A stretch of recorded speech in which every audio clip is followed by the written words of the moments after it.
Documents that you need to teach in Thailand.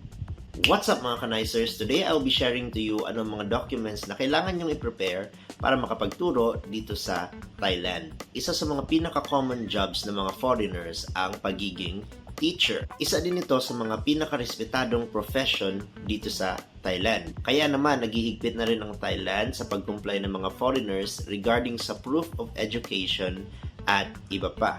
Take note of this. This is in 2024. So, if meron kayong mga nakitang videos na maybe last year or 2 years ago, malamang meron ng mga changes and updates regarding sa kung ano ang mga documents na kailangan nyong i-prepare this year. These documents na i-share ko sa inyo ay kailangan para makapag-work kayo ng long term dito sa Thailand. Later, I will also tell you bakit nyo kailangang i-prepare ang mga documents na sasabihin ko.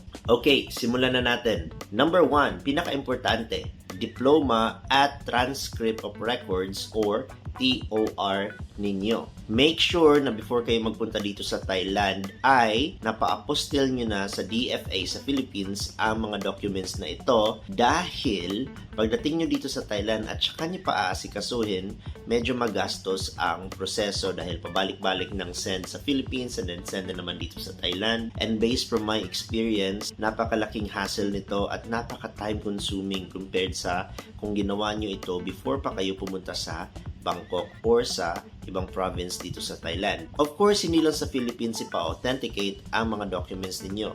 Pagdating nyo rin dito sa Thailand, ay kailangan nyo rin magpa-authenticate sa Ministry of Foreign Affairs nila dito. Kaya ko nasabing time-consuming at magastos dahil may order ng pag-authenticate sa mga documents na ito. First is sa DFA ng Philippines. Hindi pwedeng mauna ang Ministry of Foreign Affairs nila dito sa Thailand dahil kailangan ay authenticated muna sa home country kung saan kayo graduate. Of course, kung graduate kayo sa ibang country, then authenticate your documents doon sa country kung saan kayo graduate. Hindi na kailangan dumaan sa Philippines as long as you authenticate it later dito sa Bangkok, sa Ministry of Foreign Affairs nila dito sa Thailand. Number 2, of course, kailangan nyo dalhin ang inyong updated CV or resume pagdating dito sa Thailand. You can apply online sa mga job sites and you don't have to bring your CV and resume, pero it's better to prepare them digitally para wala na kayong hassle pagdating nyo dito. Number 3, this is something new. High school diploma. Bakit nga ba kailangan nyo magdala ng high school diploma? I-graduate naman kayo ng college. Ang sagot doon ay dahil dito sa Thailand, ang education nila ay until level 12. So if you graduated maybe 10 years ago, hindi pa K-12 ang Philippines that time. So that means you did not go to senior high school. Ang Thailand ay may senior high school in government schools, international schools, and even in private schools. During the time na nag-college ako, wala pang grade 12 or hindi pa uso yung K-12 sa Philippines. That time, hindi pa required na makapagtapos ka ng grade 12 or senior high school bago ka magpatuloy sa college. Sa Thailand, hanggang level 12 ang mga estudyante.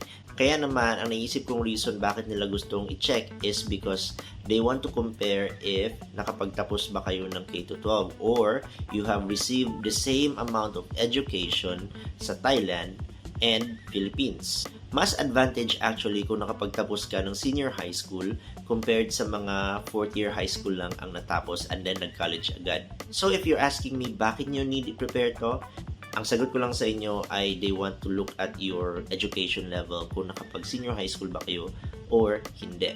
Just bring it here and para wala ng hassle, ipa-authenticate nyo na rin sa DFA sa Philippines. Number 4. This one is also important. If you have a teacher's license or you are a LET passer, then bring your teacher's license or proof na pumasa kayo sa licensure examination.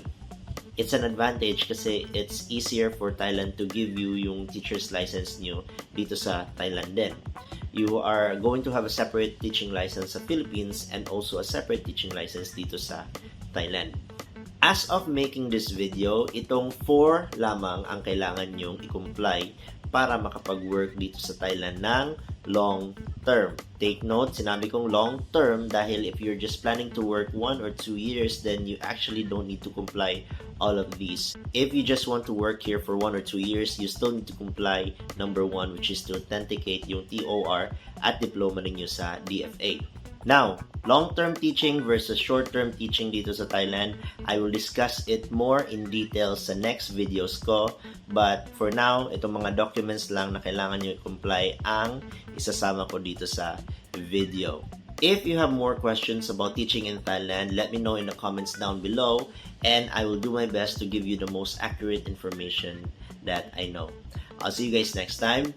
Peace!